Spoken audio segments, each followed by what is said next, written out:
How to take a class picture, Part 1. First, what is a class picture? A class picture is the entire class in a single picture.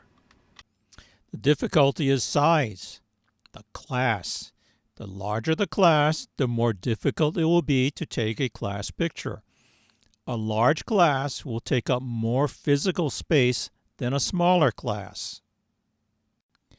Class size. Smaller class. Relatively easy if the class will fit on part of the bleacher on one side of the gym. Large class. You need a place with lots of seats, like the school's football bleachers.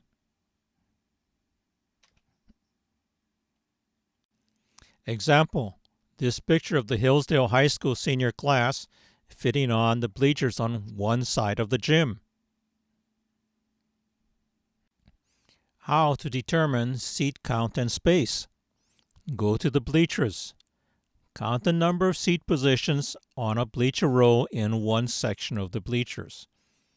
Then count the number of rows of the bleachers. Seats times row equals the basic capacity of that section of the bleachers.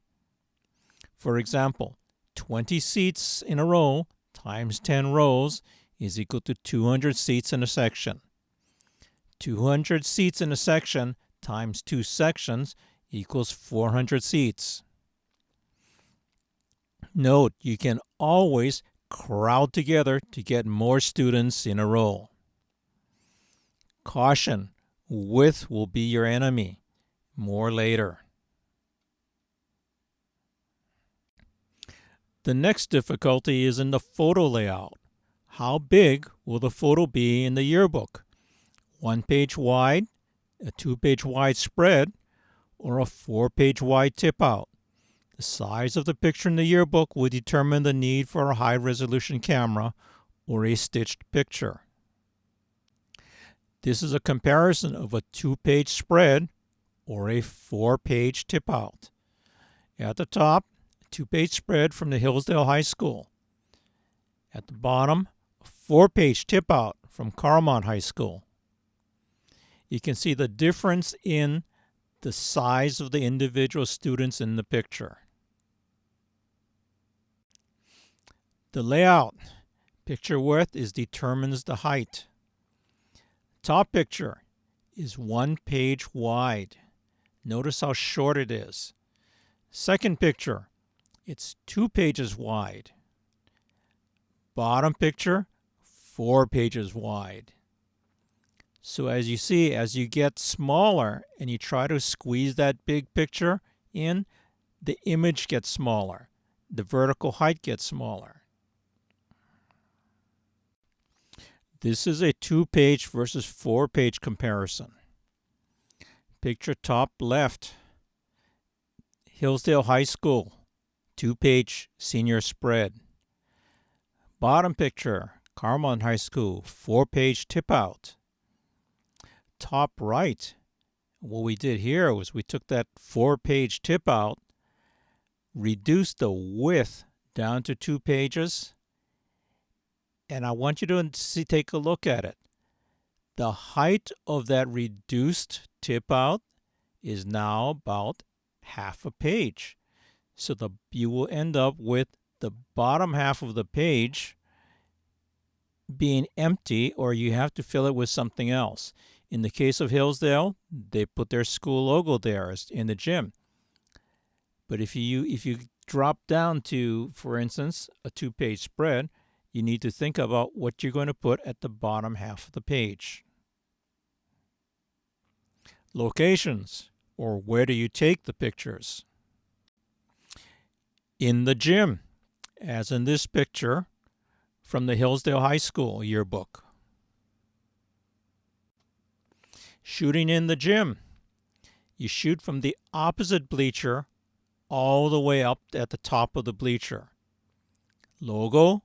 Will the logo on the gym floor be in the picture or not? If in doubt, shoot both with and without the logo.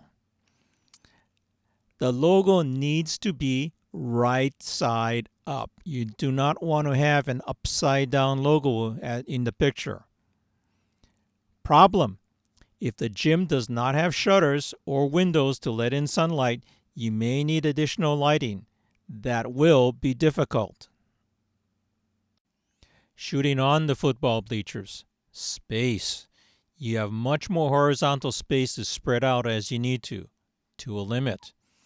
And you probably have more rows than in the gym. Sunlight. You are not limited by the gym lighting.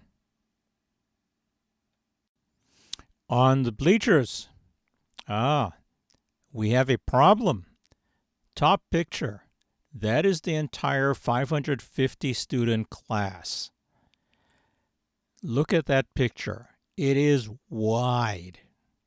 The picture below is a 4-page tip out. It is much narrower. So, how do you get from that big wide picture to the smaller picture? Now, we compare the tip out at the top with the panel at the bottom. If you look at the panel, then look at the tip out. If you try and make the panel, the graduation panel, as wide as a 4-page tip out, which is this picture right above the panel at the bottom, notice how small the students get.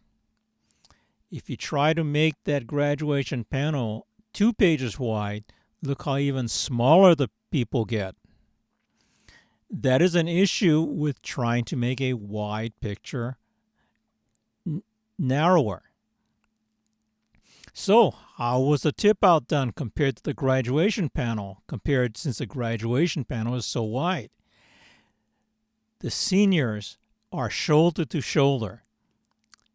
In fact, they are more than shoulder to shoulder. If you look carefully, the shoulders are overlapping. They are packed together into half the width of the bottom picture. That is how they fit 500 students onto a 4-page tip out. Issues.